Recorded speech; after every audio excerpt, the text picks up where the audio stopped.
யாரெல்லாம் சிரித்து மகிழ்ந்து கொண்டாடி இருக்காங்களோ அவங்களுக்கு தான் முதல்ல அருள் புரிகிறார் அவர். ஸோ அதனால் சிரிச்சுக்கிட்டே நம்ம வாழ்க்கையை கடந்து ஒவ்வொரு நிலையாக போகும்போது அதுவும் ஒரு விஷயம்தான். சில பூஜைகள் நாங்கள் பரிகார பூஜைகள் பண்ணி அந்த மந்திரம் கொடுக்கும்போது ஆட்டோமேட்டிக்காக அவங்க 2 பேரும் வந்து இணைஞ்சிடுறாங்க. எல்லாருக்குமே 100% ஒர்க் ஆகுது. எப்பேற்பட்ட மனமுறிவு ஏற்பட்ட தம்பதிகளையும் இணைக்கிறதுக்கான ஒரு வாய்ப்பு இருக்குன்றீங்க? கண்டிப்பாக இருக்குது. அது நடந்திருக்கு. பணத்தை வசியம் செய்யறதுக்கு சில மூலிகைகள் இருக்குது. அந்த மூலிகையை வந்து நீங்கள் யூஸ் பண்ணிங்கன்னா அதை வந்து வெத்தலை பாக்கு இந்த மாதிரிலாம் வச்சுட்டு சில மூலிகை அதெல்லாம் வச்சு மஞ்சள் துணியில் கட்டிட்டு. என்ன மாதிரியான உடல் பாதிப்புகள்லாம் கர்மாவினால் ஏற்படுது? கர்மாவினால் வந்து இப்போது கேன்சரு, சுகர் வந்து கொஞ்சம் கொஞ்சம் அப்படின்னு சொல்லலாம்.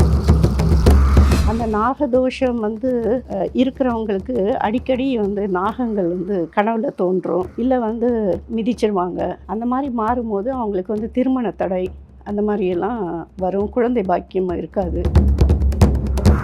ஒரு சில மந்திரங்கள் இருக்குது. அந்த மந்திரங்கள் வந்து ஒரே ஒரு வாட்டி நீங்கள் சொல்லிட்டீங்கன்னா நாகம் கிட்டேயே தீண்டாது உங்களை.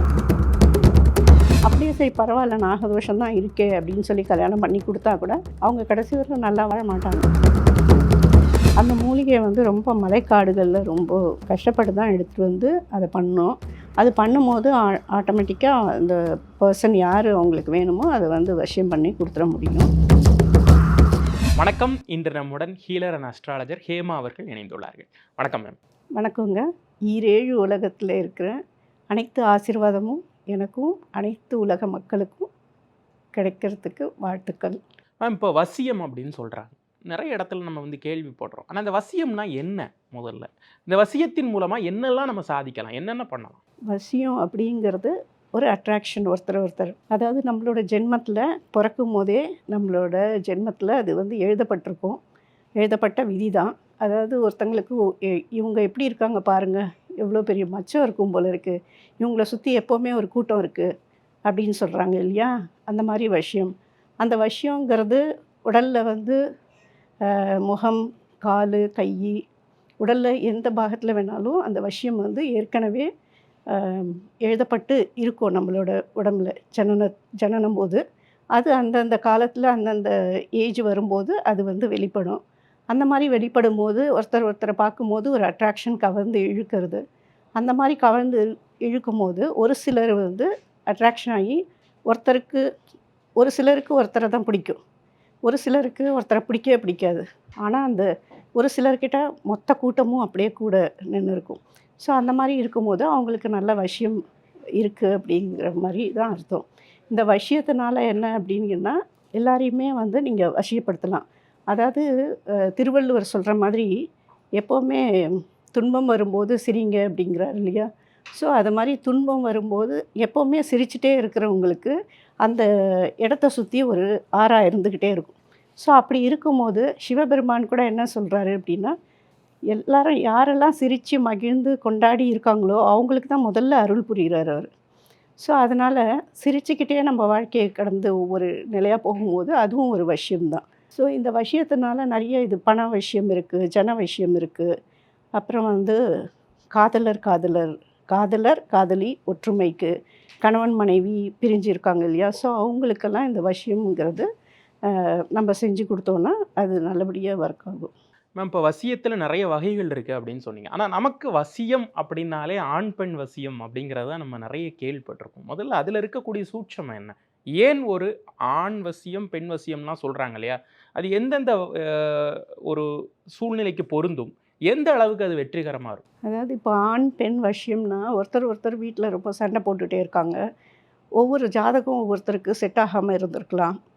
ஸோ இல்லை லவ்வர்ஸ்குள்ளே எப்போவுமே சண்டை அது மாதிரி இருந்துகிட்டே இருக்கும்போது ஒருத்தரை அட்ராக்ஷன் ஆகிறதுக்காக அவங்க 2 பேரும் சேர்ந்து இருக்கிறதுக்காக சில மூலிகைகள்லாம் இருக்குது. அந்த சில ஒரு 5 மூலிகை இருக்குது. அந்த மூலிகையை நம்ம யூஸ் பண்ணி அதில் ஒரு 1,08 வாட்டி உரு ஜபிச்சு அதை நம்ம வந்து வசியம் மை பண்ணி அதை கொடுத்தோன்னா அவங்களுக்கு அந்த இணையக்கூடிய ஒரு சந்தர்ப்பம் சூழ்நிலையும் அந்த வசியத்தினால ஏற்படும். ஸோ வசியங்கிறது அந்த ஆண் பெண் கொடுக்கும்போது இப்போ மேரேஜ் பண்ணியிருந்திருப்பாங்க, பிரிஞ்சு போவாங்க. அப்படி இருந்தோன்னா அந்த குடும்ப சூழ்நிலையே வேறு மாதிரி மாறி போயிடும். ஸோ அதனால் ஒரு சிலர் வந்து ஹஸ்பண்டுக்கு வந்து ரொம்ப அந்த ஒய்ஃப் மேலே இருக்கும். அவங்க ஒய்ஃப் வந்து அட்டாச்மெண்ட் இல்லாமல் இருப்பாங்க. ஸோ அதுக்கு வந்து இந்த வசிய மை வந்து யூஸ் ஆகும். அடுத்து வந்து இந்த காதலர் வந்து பிரேக்கப்பு அப்படின்னு சொல்கிறாங்க. எனக்கே தெரிஞ்சு நிறைய இந்த பொண்ணுங்க, இந்த பையன் எல்லாமே வந்து அழுகுறாங்க. அதாவது டிப்ரெஷன் லெவலில் போயிட்டு, எனக்கு வந்து ஏதாவது ஒரு வழி கிடைக்காதா? எனக்கு அதே பர்சன் தான் எனக்கு வேணும். நான் கல்யாணம் பண்ணிக்கணுன்ட்டு எனக்கு தெரிஞ்சு நிறைய பேர் இருக்காங்க. ஸோ அந்த மாரி வந்து அவங்க அந்த மாரி இது பண்ணும்போது, அவங்க டிப்ரெஷன் லெவலில் போயிடுவாங்க. அந்த மாரி போகும்போது, அவங்களுக்கு ஏதாவது ஒண்ணு அவங்க ஆனா நிறைய ப்ரேயர்ஸ் அது மாரிலாம் வச்சிருக்கும்போது, எங்க மாதிரி ஆட்கள வந்து தொடர்பு கொண்டாங்கன்னா, அவங்களுக்கு அந்த வசியமை செஞ்சு குடுத்து, அதில அவங்க வந்து பெனிஃபிட் ஆவாங்க. அது வந்து 21 நாள் அதுக்கு கணக்கு. அந்த வசியமை பண்ணுறதுக்கு 1,08 வாட்டி ஜெபிச்சு, அந்த 5 மூலிகைய நம்ப அதுக்கு சில செய்முறையெல்லாம் இருக்கு. அதெல்லாம் செஞ்சு சில மந்திரங்கள்லாம் உபயோகிச்சு அத குடுக்கும்போது, ஆண், பெண் 2 பேரும் இணைஞ்சிருக்காங்க, இணைவாங்க. ஹஸ்பண்ட் அண்ட் ஒய்ஃப் ஒரே வீட்ல இருப்பாங்க. ஆனா எந்த விதமான அந்யோன்யமும் இருக்காது. குழந்தைகளுக்காக ஏதோ ஒரு வாழ்க்கை வாழ்ந்துகிட்டு இருப்பாங்க. ஸோ அந்த மாதிரி ஒரு இன்ஸ்டன்ஸ்ல அவங்களுக்குள்ளாடி இருக்கக்கூடிய அந்த உள்ள புதைந்து கிடக்கக்கூடிய அந்த அந்யோன்யத்த இந்த வசியம் வந்து மீட்டுருவாக்கம் செய்யுமா? வசியம் பண்ணும். வசியம் ப்ளஸ் அந்த கர்மா வந்து கிளென்ஸ் பண்ணணும் அவங்களது. கர்மா கிளென்ஸ் பண்ணிவிட்டு, அதாவது இவங்க மூதாதையர் வந்து தவறு செஞ்சுருப்பாங்க. அதனால் அவங்களுக்குரிய அந்த ஜாதக கட்டத்துலேயோ இல்லையோ அந்த பிரச்சனைகளை இவங்க ஃபேஸ் பண்ணுவாங்க. அடுத்த வர ஜென்ரேஷன் அந்த பிரச்சனையை ஃபேஸ் பண்ணுவாங்க. ஃபேஸ் பண்ணிட்டே இருக்கும்போது திடீர்னு நல்லா தான் இருந்திருப்பாங்க. ஏதோ ஒரு அமாவாசை, பௌர்ணமி காலத்தில் யாரோ ஏதோ வந்து அவங்க ரிலேட்டிவ்ஸோ இல்லை ஃப்ரெண்ட்ஸோ இல்லை வேறு ஏதோ ஒரு விஷயத்தினால அவங்களுக்கு திடீர்னு சில பிரச்சனைகள் வந்து ஒருத்தர் பேசாமல் அப்படியே இருந்து ஃபிசிக்கல் ரிலேஷன்ஷிப்பும் இல்லாமல் போய் ரொம்ப கஷ்டப்படுவாங்க. ஏன்னா இவங்க குழந்தையும் வச்சுருப்பாங்க. அதனால் பிரியவும் மனசு இருக்காது. அவங்க அந்த வீட்டில் இருக்க அந்த மாதிரி ஹஸ்பண்டோ ஒய்ஃப்க்கோ இருக்காது. ஆனால் இதை எப்படி சரி பண்ணுறது அப்படின்னா, இதுக்கு கட்டாயம் வந்து சில மந்திரங்களும் தந்திரங்களும் வசியமும் இருக்குது. அது வந்து நாங்கள் வந்து பண்ணி கொடுக்கும்போது வித்தின் ஒரு 7 to ஒரு 10 டேஸ்க்குள்ளேயே வந்து சேர்ந்துடுறாங்க. அதுக்கு சில மந்திரம் இருக்குது. அது என்ன மேடம் மந்திரம் சொல்கிறீங்க, இப்படி சொன்னீங்கன்னா உடனே இதுவாகுமா? உடனே கிண்டல் பண்ண ஆரம்பிச்சுருவாங்க. கண்டிப்பாக அந்த மந்திரம் வந்து ஒர்க் ஆகுது. ஒரு சில பூஜைகள் நாங்கள் பரிகார பூஜைகள் பண்ணி அந்த மந்திரம் கொடுக்கும்போது ஆட்டோமேட்டிக்காக அவங்க 2 பேரும் வந்து இணைஞ்சிடுறாங்க. ஹஸ்பண்டாக இருக்கட்டும், ஒய்ஃபாக இருக்கட்டும், இல்லை பிரேக்கப் ஆன காதலர், காதலி அந்த மாதிரி இருக்கிறவங்க எல்லாருமே வந்து சேர்ந்துடுறாங்க. சேரும்போது அது கட்டாயம் நான் கொடுத்த அத்தனை பேருக்கும் எல்லாருக்குமே 100% ஒர்க் ஆகுது அது. அவங்க வந்து இணைஞ்சிடுறாங்க. ஒரு 7, 8 டேஸ்லேயே அது வந்து எப்படி பிரபஞ்சத்தோட கனெக்ஷன் ஆகிருக்கு அந்த மந்திரங்கள். ஸோ அது வந்து சில சீக்ரெட்ஸு. ஸோ அந்த சொல்லும்போது அவங்க ஆட்டோமேட்டிக்காக அந்த பிரிஞ்ச கணவன் மனைவி, அதாவது ஃபிசிக்கல் ரிலேஷன்ஷிப் இல்லாமல் அப்படின்னா உடனே இந்த நம்பரை காண்டாக்ட் பண்ணி ஃபிசிக்கல் ரிலேஷன்ஷிப்பு அப்படி இப்படின்னு சொன்னான்னா அப்படிலாம் பண்ணி தர மாட்டோம். இவங்களோட ஜாதகம் வேணும், ஃபோட்டோ வேணும், அவங்க ஹஸ்பண்ட் ஒய்ஃப் ஃபோட்டோ வேணும், இல்லை காதலர் காதலினா அந்த பிரேக்கப் ஆச்சுன்னா அவங்களோட ஃபோட்டோ, அந்த பொண்ணோட ஃபோட்டோ அந்த மாதிரிலாம் அனுப்புனாங்கன்னா அதை பார்த்துட்டு அதுக்கேற்ற பரிகாரங்களும் செஞ்சுட்டு நாங்கள் இந்த மந்திரங்களும் கொடுப்போம். ஸோ எப்பேற்பட்ட மனமுறிவு ஏற்பட்ட தம்பதிகளையும் இணைக்கிறதுக்கான ஒரு வாய்ப்பு இருக்குன்றீங்க. கண்டிப்பாக இருக்குது. அது நடந்திருக்கு. நிறைய பேர் கொடுத்துருக்கேன். அத்தனை பேரும் ஜாயின் பண்ணிருக்கேன். ஒரே ஒருத்தர் கூட ரிசல்ட் ஃபெயிலியர் இல்லை. ஃபிசிக்கல் ரிலேஷன்ஷிப்பு இல்லாமல் ஒரே வீட்டில் இருந்துட்டு ரொம்ப நாளாக என்ன பண்ணுறதுன்னு தெரியாமல் ஒருத்தர் வந்து அழுதுகிட்டே தான் இருக்கார்.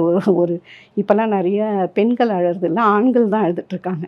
ஸோ அந்த மாதிரி இருக்கும்போது நம்ம சொல்லியிருக்கோம். அது கரெக்டாக அவங்களுக்கு ஒர்க் ஆகி இப்போது ஒன்றா சேர்ந்து வாழ்ந்துட்டுருக்காங்க.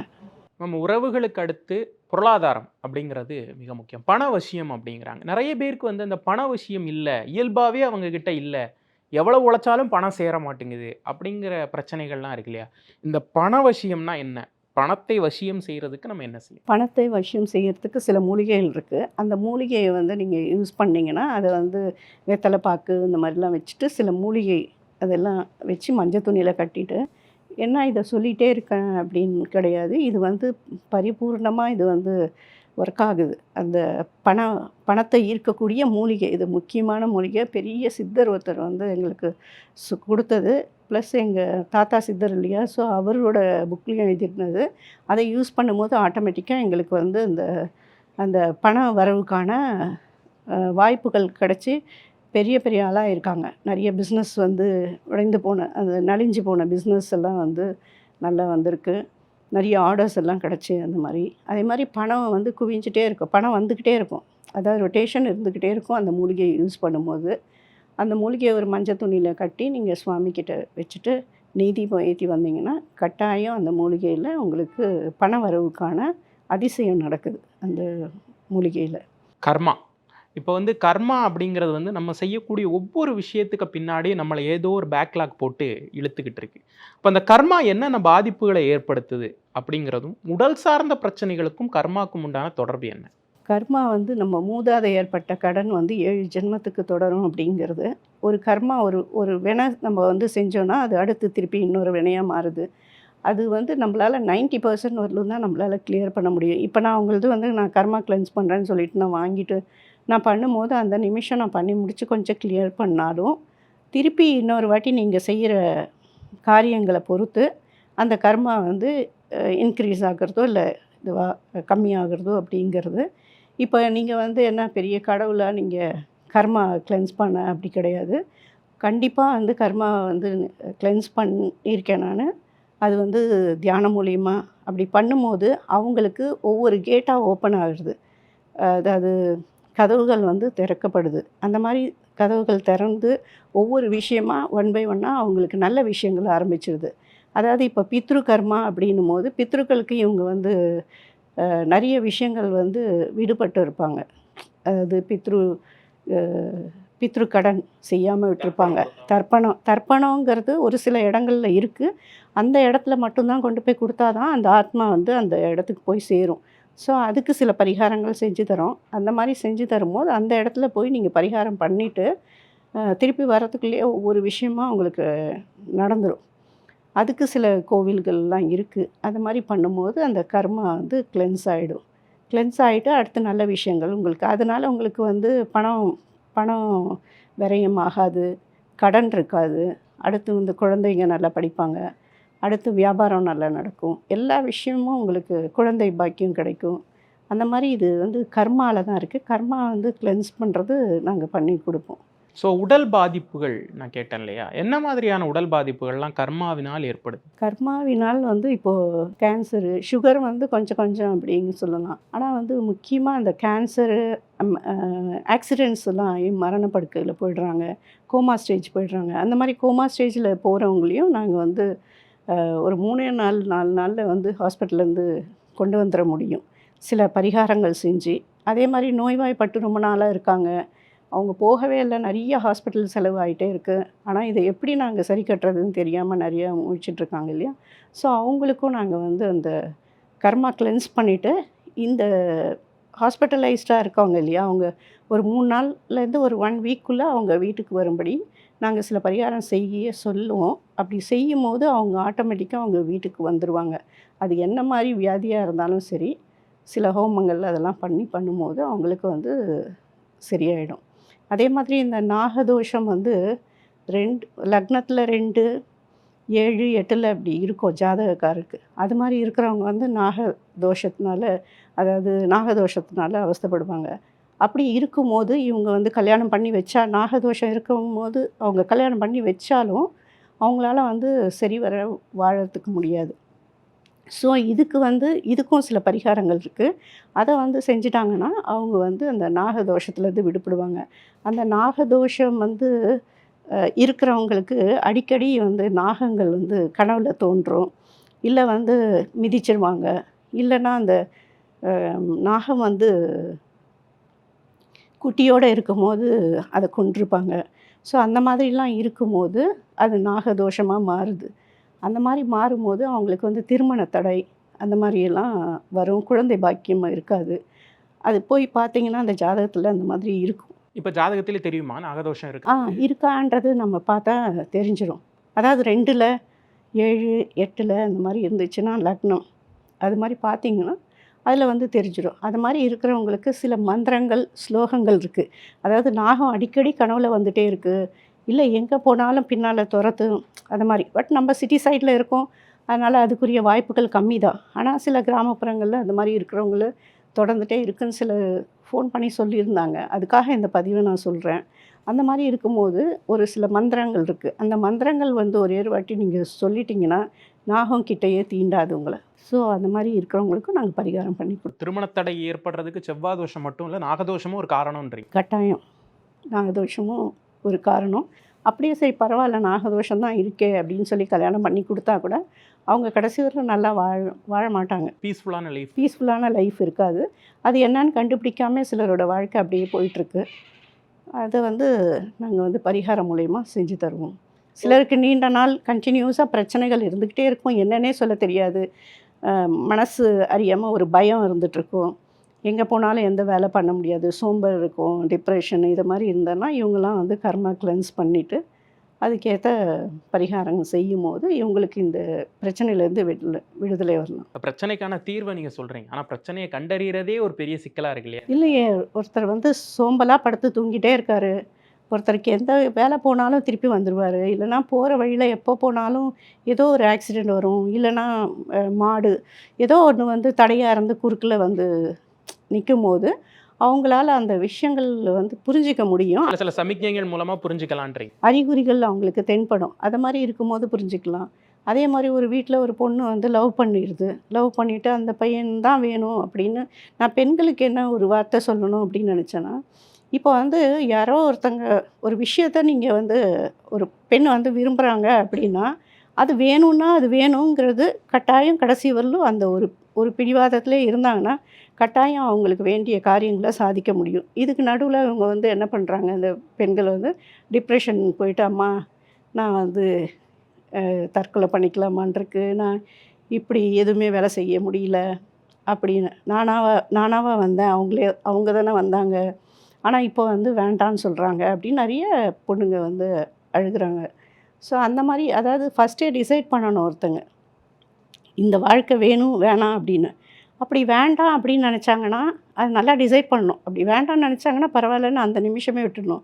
ரொம்ப காலம் கடத்தி ஒரு சிலர் வந்து டிசிஷன் மேக்கிங்க்கே ரொம்ப டைம் எடுத்துக்கிறாங்க, ரொம்ப வருஷங்கள் ஆகிடுது, அதுக்குள்ளே அவங்களோட காலமே முடிஞ்சு போகுது. நான் வந்து பெண்களுக்கு என்ன சொல்கிறேன்னா, ஒரு டிசிஷன் எடுத்திங்கன்னா உங்களுக்கு சப்போஸ் ஒரு விஷயம் பிடிக்கலையா, அடுத்த நிமிஷம் நீங்கள் வந்து அந்த டிசிஷன் ஏதோ யாருக்கையாவது ஒரு கவுன்சிலிங் போயோ இல்லை யாருக்கிட்டையாவது உங்களுக்கு தெரிஞ்சவங்கக்கிட்ட கேட்டோ ஒரு 6 மாதம் 2 வருஷத்துக்குள்ளேயே ஒரு டிசிஷன் எடுத்துருங்கிறேன் நான்.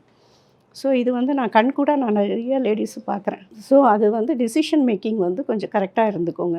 சப்போஸ் உங்களுக்கு ஒரு விஷயம் பிடிச்சிருக்குன்னா அந்த விஷயத்தை நோக்கி கரெக்டாக நீங்கள் பயணிச்சிங்கன்னா கட்டாயம் உங்களுக்கு வேண்டிய பொருளோ இல்லை உங்களுக்கு வேண்டிய நபரோ உங்களுக்கு வந்து தேடி கண்டிப்பாக உங்களை வந்து வாழ்ந்துட முடியும் அப்படிங்கிறது தான் என்னுடைய கருத்து. அதுதான் நான் பெண்களுக்கு சொல்லுவேன், பி ஸ்ட்ராங்கு, பி பிரேவ் அப்படி தான் சொல்கிறேன் நான். எதுக்காகவும் மனம் கலங்கி உடனே டிப்ரெஷன் போகிறது, வேலை செய்யாமல் போகிறது, அந்த மாதிரி ஒரு டிசிஷன் மேக்கிங்க்கு போகவே போகாதீங்கன்னு சொல்கிறேன். அதாவது இப்போது ஒருத்தர் வந்து நம்ம வாழ்வில் வரல அப்படின்னா சப்போஸ் அவங்க வேணான்னு சொன்னாங்கன்னா அவங்களுக்கு அந்த பொண்ணோடையோ இல்லை அந்த பையனோடையோ வாழறதுக்கு தகுதி இல்லை அப்படிங்கிறது தான் என்னோடய கருத்து. அப்படி தகுதி இல்லாத பட்சத்தில் உங்களை மதிக்காத ஒரு இடத்துல எதுக்கு நீங்கள் டைம் அண்ட் எனர்ஜியை வேஸ்ட் பண்ணணும் இல்லையா? ஸோ அதனால் வேல்யூன்றது காலம் நேரங்கிறது எப்போவுமே நம்ம கூடயே வரக்கூடியது. ஸோ அந்த காலத்தை நம்ம போக்கடிச்சிட்டோன்னா திரும்பி அந்த காலம் வந்து நமக்கு திரும்பி வரப்போகிறதில்ல. ஸோ இருக்கிற அந்த 24 ஹவர்ஸை எப்படி நல்லா யூஸ்ஃபுல்லாக ஹாப்பியாக அப்படி இருந்துக்கணும் அப்படிங்கிறது நான் வந்து ஒரு கோரிக்கையாக வைக்கிறேன் பெண்களுக்கு அப்படிங்கிறதான். இப்போ வசியம் அப்படிங்கிறதுக்கு கால அளவு இருக்கா? இப்போது ஒரு பிரிந்த தம்பதிகள் வந்து வசிய மூலமாக நீங்கள் இணைக்கிறீங்க அப்படிங்கிறப்ப அது எவ்வளவு நாளிகைக்கோ இல்லை காலகட்டத்துக்கோ அது தாங்குமா அப்படிங்கிற மாதிரி ஏதாவது இருக்கா? ஒரு விஷயம் நீங்கள் வந்து பண்ணிங்கன்னா ஒரு 12 வருஷத்துக்கு அந்த மூலிகை வந்து அந்த 12 வருஷம் வரலும் தான் வேலை பார்க்கும், அதுக்கப்புறம் வேலை பார்க்காது. அந்த மூலிகை வந்து ரொம்ப மலைக்காடுகளில் ரொம்ப கஷ்டப்பட்டு தான் எடுத்துகிட்டு வந்து அதை பண்ணோம். அது பண்ணும்போது ஆட்டோமேட்டிக்காக அந்த பர்சன் யார் அவங்களுக்கு வேணுமோ அதை வந்து வசியம் பண்ணி கொடுத்துட முடியும். அந்த வசியமை வந்து 21 நாள் ஆகும் அதை பூஜை பண்ணி அதை வசியம் எடுக்கிறதுக்கு. அதுக்கு அவங்களோட ஃபோட்டோ அனுப்பணும், அப்புறம் அவங்களோட date of birth, time, place of birth அனுப்பணும். அப்படி அனுப்பும்போது அவங்களுக்குரிய வசியமையும் வந்து செஞ்சு தரப்படும். இது வந்து ஒரே நாளில் பண்ணி கொடுங்க அப்படின்னு சொன்னால் அது முடியாது, கொஞ்சம் டைமு எடுக்கும். இப்போ ரொம்ப நாளாக பிளாக் பண்ணிட்டு போயிட்டாங்க, யாருமே பேசலை அப்படிங்கிறவங்க, அது வந்து ஒரு 7 to 10 டேஸில் நம்மளால் அவங்கள வந்து பேச வைக்க முடியும். அந்த மாதிரி பண்ணியிருக்கோம், அது நடந்திருக்கு. இப்போ ஒருத்தங்கள வந்து வசியம் செய்து ஈர்க்கக்கூடிய ஒரு விஷயம் அப்படிங்கிறதுக்காக உங்ககிட்ட வர்றாங்கன்னா, அவங்க இன் பர்சனா வரணுமா? இல்ல ஆ, நல்ல கேள்வி கேட்டீங்க. ஆக்சுவலாக நான் வந்து நேரடியாக பார்க்கறதில்ல. நம்ம வந்து அவங்க வந்து வாட்ஸ்அப்பில் தான் தொடர்பு கொள்ளணும். தொடர்பு கொண்டாங்கன்னா, அதில் அவங்க photo, date of birth, time எல்லாம் அனுப்புனாங்கன்னா, அதில் பண்ணி கொடுக்கணும். அதாவது ரொம்ப பிலீவ் பண்ணி எந்த ஒரு விஷயத்துமே நமக்கு பிலீவ் இருந்தால் தான் அது பண்ணணும். பிலீஃப் இல்லைன்னா அது பண்ணவே கூடாது. அப்படி சப்போஸ் பிலீஃப் இல்லாதவங்க வர வேண்டாம். பிலீஃப் உள்ளவங்க நீங்கள் எங்களை தொடர்பு கொண்டீங்கன்னா, கண்டிப்பாக நாங்கள் உங்களுக்கு பண்ணி தருவோம். அதுக்குரிய தீர்வும் நாங்கள் தருவோம். நிறைய பேர் லைஃப் வந்து மாறி இருக்கு அந்த பூஜைகள்லாம் பண்ணி கொடுத்து. ஸோ வாட்ஸ்அப்பில் வந்து நீங்கள் ஃபோட்டோஸ் வந்து வாங்கிட்டு, அதுக்கு பிறகு பூஜை செஞ்சு, அதுக்கு பிறகு என்ன நடக்கும்? அவங்களுக்கு சென்ட் பண்ணுவீங்களா? இல்ல ஆமாம், அவங்களுக்கு சில பூஜைக்குரிய பொருட்கள், வசிய மைய இதெல்லாம் வந்து நாங்கள் சென்ட் பண்ணுவோம். கொரியர்ல ஷிப் பண்ணி. ஆமாம், ஸோ இன் பர்சன் அப்படிங்கிறது வந்து இன் பர்சன் நம்ம வர பார்க்கறது தேவையில்ல. இல்ல. அப்ப எந்த வரணும் நாட்டுல இருந்தும் தேவையில்லை. உங்கள தொடர்பு எந்த கொள்ளக்கூடிய நாட்டில் சாத்தியம் இருந்தும் இருக்கு. தொடர்பு கொள்ளலாம்.